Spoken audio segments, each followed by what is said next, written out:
So ano ba yung preparations na ginagawa mo bago ka sumalang sa interview? Of course, Apply for a job in person or online?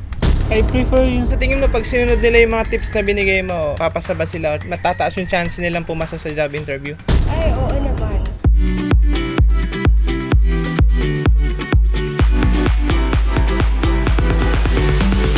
In this video, tataas ang chance mong pumasa sa iyong job interview. And so, anong name mo? I'm Angela Michon. Maika. Janelle. Ernest. Arlene. I'm Alex A. Balando. I'm Zanella Gavanzo. So may question ako sa'yo para sa mga job seekers natin dyan. Apply for a job in person or online? In person. In person. Online. In person, syempre. For me, we are living in a modern world. As a developer, mas prefer ko yung apply online. Bakit online? Kasi less hassle siya for me and I can choose the time or yung specific time of the day na free ako. Less hassle, less traffic, exposure sa ibang tao. Kasi you have the opportunity para magpasa ng resume sa distant jobs. Lalo na ngayon uso yung mga remote jobs. You have the opportunity para mag-apply sa larger companies. Yan. Mas prefer ko online. Kaya lang sabay-sabay. Tsaka less hassle sa transportation. What do you mean by sabay-sabay? Pwede kang mag-apply in different company. Mas marami kang pwedeng applyan.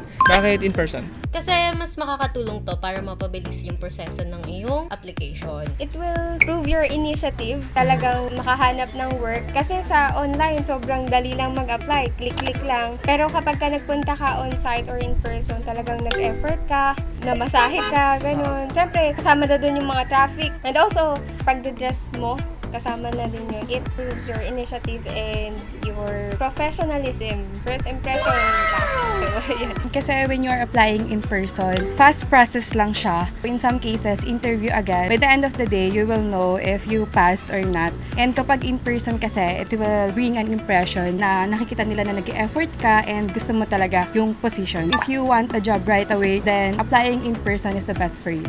Pag in person, mas madali nga yung process ng iyong application. So, may interview ka agad ng interviewer natin. Pag online kasi, mag-aantay ka pa kung kailan nila makikita yung application mo. Email man or sa website. Ganun.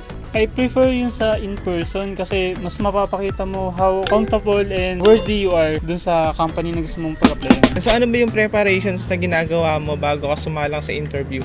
Syempre, first impression never lasts. Kaya dapat prepare yourself, dress formally, prepare for common questions, be punctual. Yung interview ko is online. I dress professionally kasi first impressions last. So, I dress professionally. So ako kasi ang ginawa ko is kahit naman sa lahat ng trabaho na pag-applyan ko is kailangan mo mag-research dun sa position na gusto mong pasukan, basic information dun sa company. And then yung mga possible na questions na pwede nilang itanong sa'yo during interview.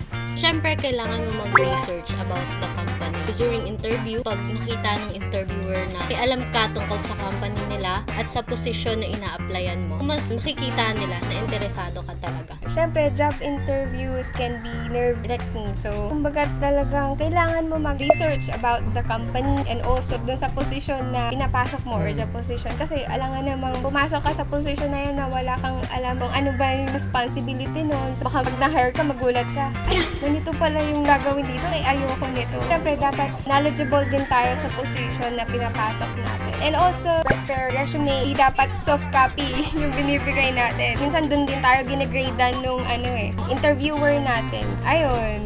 Of course, tinatry ko munang mag-practice ng English communication skills. Sometimes yung mga interviewers, very strict sila. Of course, yung pananamit, yung formal attire, kasi impression din yun. Kapag maganda yung damit mo, they will see na parang you are a professional din. Background the company first. Siyempre, dapat alam mo kung ano ina-applyan mo. Plus, always smile. So may madadagdag ka pa ba? Mga routines na ginagawa mo or bago ka mag-job interview? Mag-prepare ng mga sample question and mag-research sa internet ng mga sample question and try mo sagutin yung mga ganun. Example nun, why do you want to apply in our company? Mga ganung question. If ever nga na-schedule ka for an online interview, agahan nyo yung pagpasok sa Zoom or sa scheduled time nyo para hindi kayo malate. So sa tingin mo, pag sinunod nila yung mga tips na binigay mo, papasa ba sila? Natataas yung chance nilang pumasa sa job interview? Syempre naman, coming from me. Galing kay Ernest. Yes naman, 100% papasa sila. Yes, pasayan, syempre. Tiwala lang. Feeling ko naman. Kasi ganun lang din naman yung ginagawa ko. Kasi galing sa'yo. No? Oo naman. Siyempre, ako na to. So guys, kung gusto nyo makagawa ng impressive resume, click nyo lang ang video na to. So, thank you, Ella. Okay, thank you.